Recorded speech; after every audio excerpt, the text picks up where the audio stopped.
Howdy guys. No, I've been gone for a little bit. I've had some issues. That there is the old man cave, and unfortunately Dave, my best friend in the whole world, needed to move into it, so we had to relocate. So I have been busy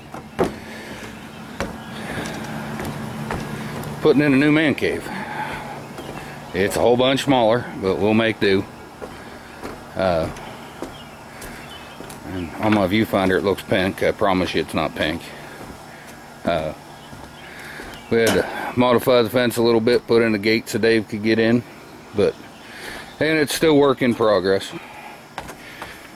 But now we got the new man cave. We insulated it, put up lights, can lights, the whole 9 yards, but it is definitely a whole lot smaller, and I'm not going to argue that. But had a question about how I made my lanyard for my neck knife, so I kind of wanted to go over that real quick.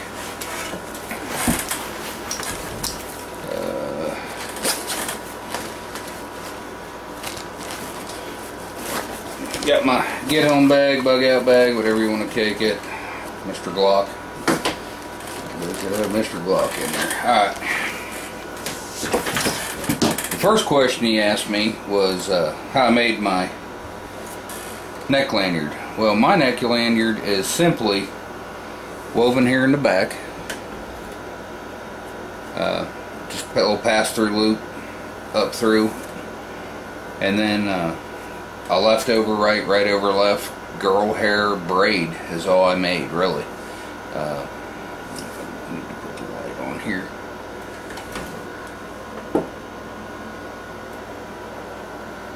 Alright, I can't find my light. It's here somewhere. There it is. Alright. But just leftover right over left braid. And the second thing he asked me is, was I worried about it jumping out? And not really. I mean, it's in there kind of good. It's got you'll hear a click as it pops out. But I mean, it's in there. It's not going to jump out. But I did put myself an extra little loop on there that just popped down over the handle and give it kind of an extra added security, so it doesn't jump out of there. I went ahead and wrapped my ferrocerium rod with a little bit of 550 cord and passed through the little eye loop on it. So, you know, that's a very important part of this, and I didn't want to lose it, so it is now attached to my case. Covered up the sharpening stone too, just because it's kind of abrasive and I didn't want it rubbing up against my clothing when I had it tucked under my shirt, or give it a little padding, keep things from hitting it. I don't want to crack that stone because it's actually a pretty good sharpening stone. But I hope that answers the question. I felt kind of bad. I didn't realize the email address, and I have so many email addresses I can't count. But I didn't realize the email address to questions from my website, doubletapshooting.com, or I'm sorry, doubletapok.com. But I didn't realize that those questions were going to a specific email address, so I know that now. I went ahead and sent him a response back that I'd be making this video, and I apologize, I don't remember his name. I don't have it there in front of me, but work in progress still here at the man cave. It'll take us a little bit longer to get it all figured out. I'm afraid I'm going to need another one. We've got just a little bit too much stuff. We did get the computer bench and the loading bench in here, wired it with 220 volt power, brought down hardwired internet. I can't stand wireless internet. It's slow. So I ran a cable down out the backyard from the house, hardwired the internet, and like I said, it's work in progress, but we're getting there. most recent addition had to be an air conditioner. We've had a solid week over 100 degrees here in Oklahoma, and the problem is it's like 7,000% humidity, something like that. But kind of hope that answers the question about the neck knife and how I put the braid. I did the braid for comfort, not for durability or whatever. This is probably the last piece of cordage I would ever give up.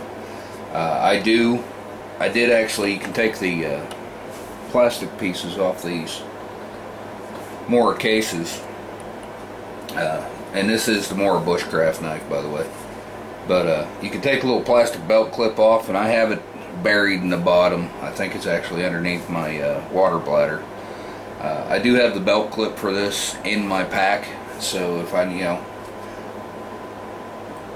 needed to use my cordage off here, which I carry so much cordage, I can't see ever needing to use it. But that's, you plan for the worst, and anything better is a good thing.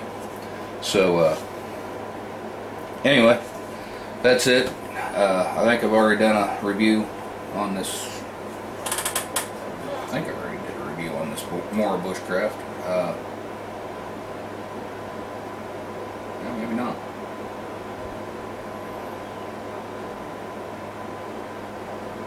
Yeah, Mora Bushcraft survival knife. I kind of compared it to the Glock field knife, but great knife. It is. I got the stainless version. It still works the ferrous rod just fine.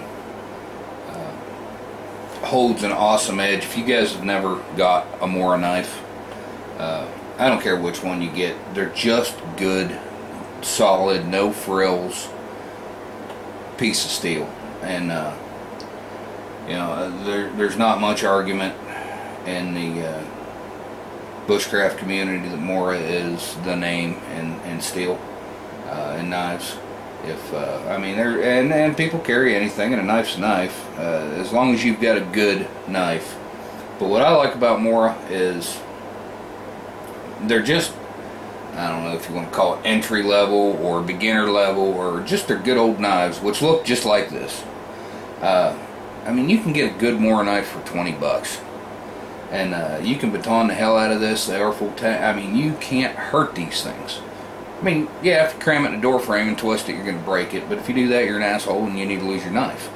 But you carry prying tools if that's what you're going to do with it, is pry. You don't pry with something that is everything to you. This is your hunting tool, your fishing tool. This is making food, making fire, building shelter. This, to me, a cutting tool is the #1 primary object. With this, I can do anything else. Especially with this and this. If I'm thrown out of a spaceship onto the ground, or helicopter or whatever, and this is all I have right here. I've got fire. I've got I've got a little bit of cordage. Hell, even if ferrous rod is gone with the cordage, I can take the knife and make a bow drill set. Now, I have seen people, for a spindle, for a bow drill set, drill into the back of their handle here and put like a measuring cup, drill a little hole in there and glue a measuring cup in there. It's cool looking and all that, but I wouldn't want to do that to the handle of my knife. These are good rubberized handles. But to each and to their own. There's a million mods for these things all over Facebook, or I'm sorry, YouTube. I'm sure there's some on Facebook too. But just a great all-around knife. My boy has, and I don't want to lie to you, what knife I've got my boys. Got them both the same. They're a couple years apart, but they're close enough together that they get they're cursed with the whole "you get the same Christmas presents every time I buy one." I buy one something, I buy the other. So anyway, I appreciate you watching. Gonna try to get back in video mode. I know I've been gone. I've been between work and play and everything else I've got going on, trying to get this place usable. We just haven't had a whole lot of time for videos, and On top of that, I've been doing, you know, spring's here, summer's here now. Been doing quite a bit more concealed carry classes, which, you know, those take up a good chunk of a weekend. So anyway, I'll be getting it back together, get some more videos going. Towards the end of the summer here, we're going to do some river rafting, so I intend on doing some more outdoorsy level videos there. Some more bushcraft videos. My boys are wanting to start or have started a YouTube channel, which, you know, they're trying to do a little bushcraft, but them and their little buddies, they did a video and put it up, which I just thought was hysterical. It was Grand Theft Lawnmower, and you know, put your imagination to the video game, and a couple of early teenagers, what they came up with. I'll have to find it and put a link to it. It's actually hysterical. One kid chasing another on a lawnmower. It was funny. I'm sorry. But anyway, questions, comments, always appreciate them. We will try and work out of this little cave as best we can. So appreciate you watching, and stop back.